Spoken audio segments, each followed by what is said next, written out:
Hello, kumusta sa tanan natong mga subscribers o sa ga-follow sa atong channel Barangay Lupon in Action. Ilabi na sa tanan nga mga member sa Lupong Tagapamayapa.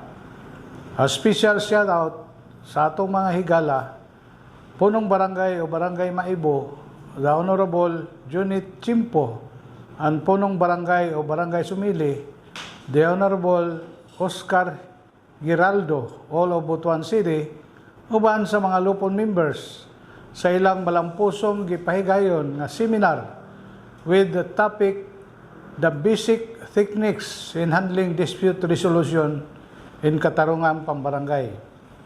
Ang atong topic for discussion karon nga episode mao ang arbitration.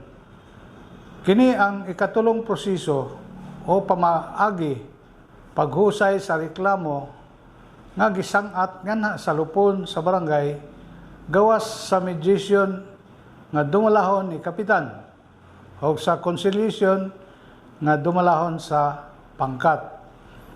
Ang arbitration talagsara nga gamiton sa mga lupon apan adunay mga higayon diin ang mga partido, ang complainant o ang respondent muhangyo sa kapitan o pangkat nga sila na lang ang modesisyon sa ilang problema aron madali ang proseso sa paghusay din na sa ilang reklamo.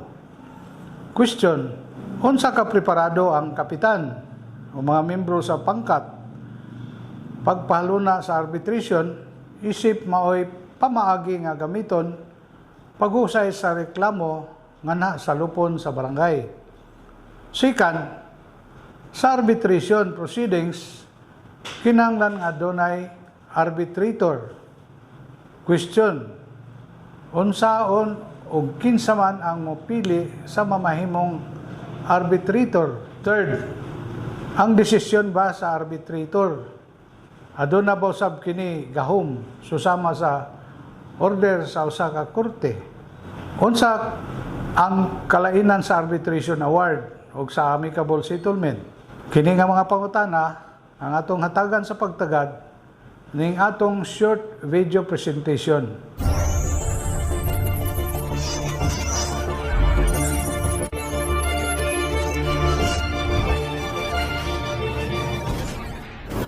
Ang RA 7160 or Local Government Code of 1991, particularly Section 413 of the revised Katarungan Pambarangay Law states that the parties at any stage of the proceedings agree in writing that they shall abide by the arbitration award of the Lupon chairman or the pangkat. Ang maong probisyon gahatag kini o gahom sa kapitan o sa pangkat nga maoy mo desisyon sa kaso human sa pagdungog susama sa usa ka huwes nga na sa korte.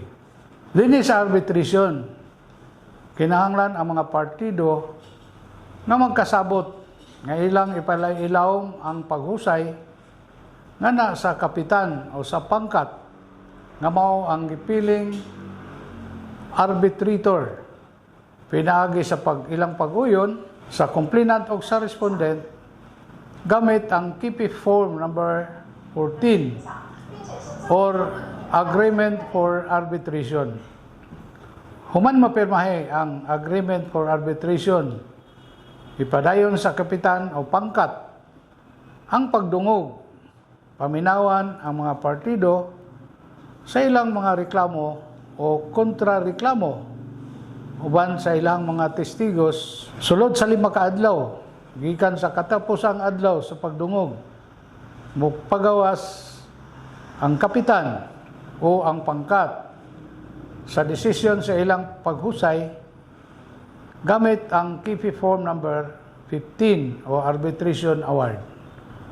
Ang Arbitration Agreement usa kini ka dokumento pagmatuod nga ang complainant o ang respondent nagkauyon na ang ilang problema o ilang paghusay ipailalom sa arbitration. Ang paghusay sa ilang nagkabangi nga mga partido. nga ilang ipailawom sa arbitration ang paghusay sa ilang problema. O ang arbitration award, mao kini ang desisyon nga ipagawas sa arbitrator human sa ilang pagtimbang-timbang nga nasa ilang gihimo nga paghusay. Ang arbitration award aduna kini gahom susama sa order of the court human sa napulo kaadlaw din walay partido nga ni-repudiate o nisibog sa desisyon sa arbitrator. Again, kung kamo na kauyon, please like, subscribe, and click the notification bell para automatic kamo nga ma-updated sa atong knowledge learning in Katarungan Pambarangay. Kini na usab ang inyong higala, si Kapitan Bert Enriquez Mingon. Daghang salamat and God bless us all.